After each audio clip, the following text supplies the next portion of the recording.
શેઠ આ શેઠ હું છે પણ એ ઓલા બાજુવાળા સગન કાકાના પડામાં ભૂત થયું. હવે મેં ક્યાંક પી નથી ગયો ને. અરે ના શેઠ, એના પડામાં ટ્રેક્ટર હાથી હાલે છે. હવે આ ભૂત કાઈ નું હાલ હું ભેગો આવું. એ હાલો શેઠ.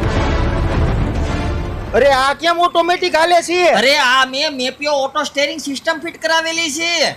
તો સા સીધા થતા હશે ને. એ લીટી થાય લીટી, અને આમાં રિવર્સ કેમેરો હોતન આપેલો છે એટલે વારે ઘડિયા પાછા વાળું જોવું ન પડે. હે અય આલમ, તો તું હાવ નવરો હોઈશ ને. અરે ડ્રાઈવર નું 99% કામ એમને થઈ જાય. હે આમાં રોટાવેટર એક જ હાલતું હશે ને. અરે ટ્રેક્ટર માં લગતા બધા હાથી હાલે. પણ હું તો અભણ છું એલા. અરે ટૂંક સમયમાં ગુજરાતી ભાષામાં આવી જાહે. હે બટિયા મોંઘું બહુ આવતું હશે ને. અરે વચમાં કોઈ ડીલર જ નહીં, કંપની ડાયરેક્ટ ખેડૂને જ આપી દે અને ઓલ ઓવર ગુજરાતમાં ફ્રીમાં ઇન્સ્ટોલેશન કરી આપે છે. એટલે પણ મારા ટ્રેક્ટરમાં ફિટ થશે.